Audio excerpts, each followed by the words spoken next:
Health Chat is sponsored by Buell Regional Health Foundation. Proper nutrition is important to help maintain a healthy body weight, support growth and development in the adolescent population. It's also very important for disease prevention, particularly for type 2 diabetes, heart disease, hypertension, overweight and obesity. And it also plays a role in preventing tooth decay specific to the younger population as well. Interesting enough, what you eat does have an impact on your mood and your cognitive ability as well. Obviously, having healthy eating habits amongst our youth is very important to overall health, but so is physical activity as well. And the general recommendation is that adolescents and children get about 1 hour or 60 minutes of moderate to vigorous physical activity a day. So my recommendation would be to decrease sedentary behaviors like screen time and facilitate more joyful movement for them. And that can be through an organized sport, or it could be through walking the dog, playing tag with their friends, going on a bike ride, or just jumping on a trampoline.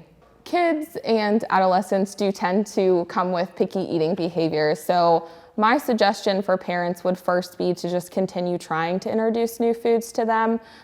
Research actually does show that it takes about 8 to 15 times of offering a children a food before they'll even accept trying it.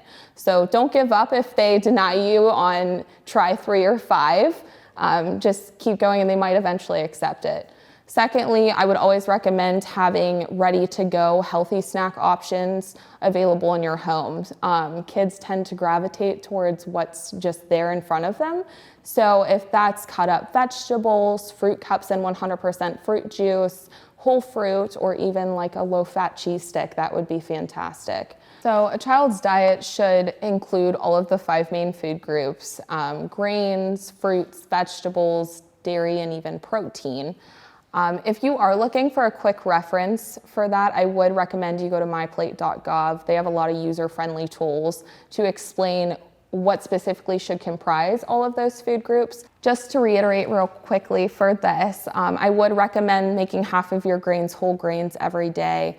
That could be through the use of whole grain bread, whole wheat bread, oatmeal, and that comes with a lot of added fiber and vitamins and minerals that are health beneficial for you. Now, as for fruit and vegetables, we want those to comprise about half of our plate at every meal. Again, I recommend choosing low sodium canned vegetable options if you're choosing canned, rinsing them in a colander to get some salt off of them.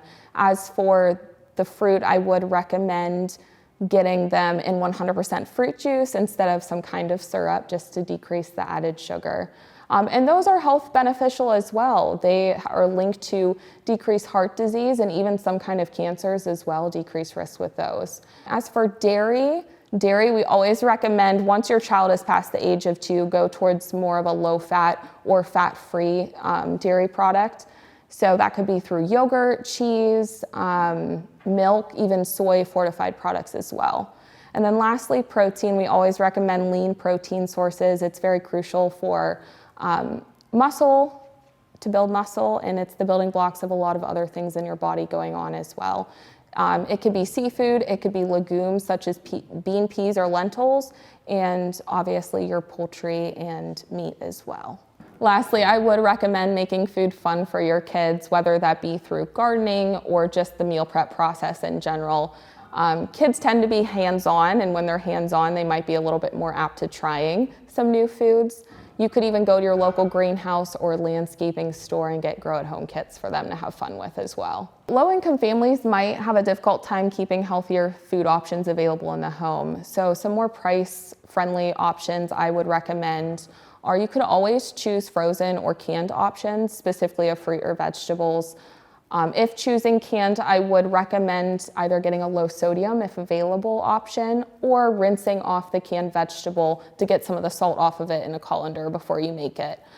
Secondly, if we're choosing canned fruit, I would always recommend it be in 100% fruit juice. Typically, you'll see some coming in light or heavy syrups, and that comes with a lot of added sugar. So that's why we always recommend 100% fruit juice for that. A lot of these frozen and canned items can be found in more price-friendly stores such as dollar stores or even at your local food pantry or food bank. If you do come across those canned items, I would recommend using the tips that I gave you before. However, they are just as nutrient as fresh, and they might even keep a little bit longer as well. Those of you who are looking for more affordable, healthy food options might find this resource interesting. But all of the giant eagles in Pennsylvania and Ohio as of January have started working with this app called Flash Food.